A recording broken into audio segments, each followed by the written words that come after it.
Baiklah, saya Romi Astri dari UPBJJ Palembang. Di sini saya mengambil mata kuliah Praktikum IPA di SD.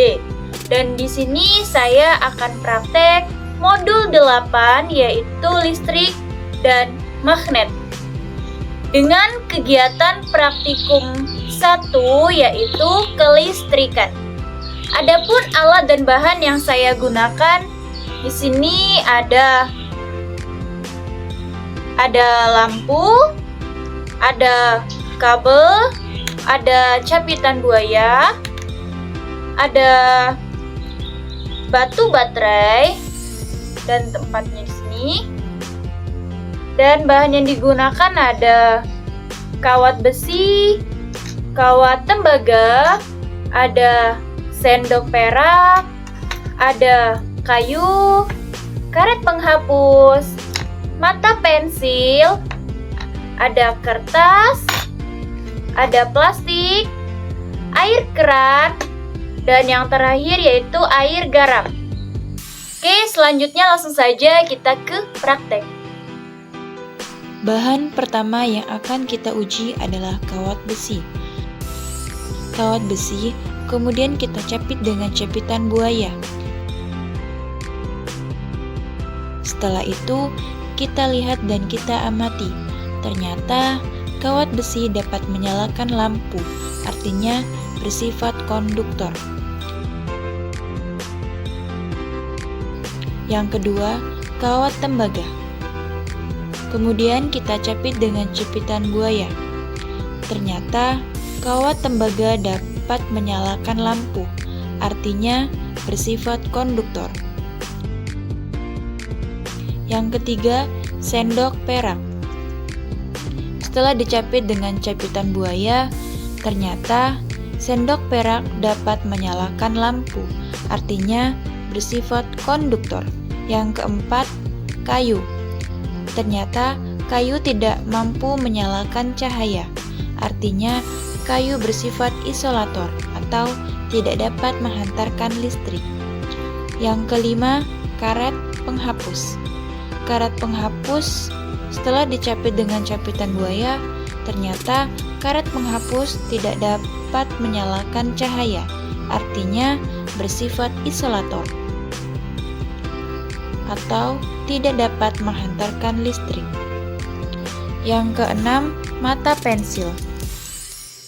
Setelah dicapit dengan capitan buaya, ternyata mata pensil dapat menyalakan cahaya, artinya bersifat konduktor. Yang ketujuh, ada kertas. Setelah dicapit dengan capitan buaya, ternyata kertas tidak mampu menyalakan cahaya, artinya kertas bersifat isolator atau tidak dapat menghantarkan listrik. Yang kedelapan ada tas plastik. Tas plastik setelah dicapit dengan capitan buaya, ternyata tidak mampu menyalakan cahaya, artinya tas plastik bersifat isolator atau tidak dapat menghantarkan listrik. Yang kesembilan ada air keran. Ternyata tidak mampu menyalakan cahaya, artinya air keran bersifat isolator atau tidak dapat menghantarkan listrik. Yang ke-10 ada air garam.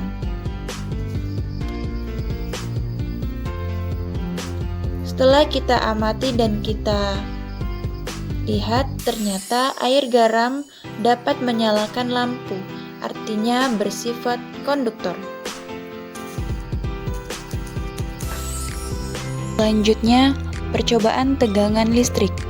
Alat dan bahan yang saya gunakan yaitu 3 buah baterai AA, 2 buah capit buaya berwarna biru coklat dan biru hijau, dan lampu bohlam 12 volt. Pada percobaan pertama, kedua kabel disatukan pada kutub positif. Artinya, tidak ada tegangan listrik, sehingga pada rangkaian tersebut lampu tidak menyala. Percobaan kedua, kutub positif dan negatif disambungkan. Ternyata lampu dapat menyala dengan redup karena semua tegangan yang dihasilkan oleh AA yang hanya memiliki kapasitas baterai 1,5 volt, sedangkan lampu yang digunakan memiliki tegangan 12 volt. Hal ini berarti daya baterai kurang cukup menyalakan lampu dalam kondisi terang.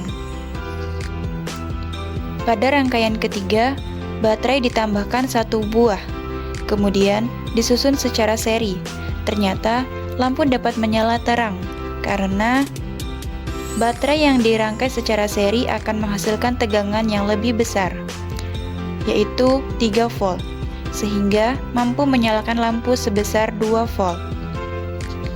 Pada rangkaian keempat, ditambahkan lagi 1 baterai.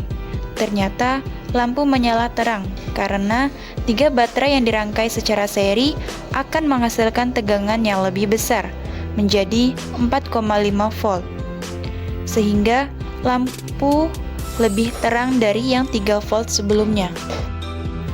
Jadi, kesimpulannya yaitu benda-benda yang dapat menghantarkan listrik disebut dengan konduktor, sedangkan benda yang tidak menghantarkan listrik disebut isolator. Berdasarkan hasil pengamatan, kawat besi, kawat tembaga, sendok perak, grafit atau mata pensil, dan air garam merupakan konduktor. Sedangkan kayu, karet penghapus, kertas, tas plastik, dan air keran disebut isolator. Pada percobaan tegangan listrik, baterai yang dirangkai seri akan menambahkan tegangan menjadi lebih besar.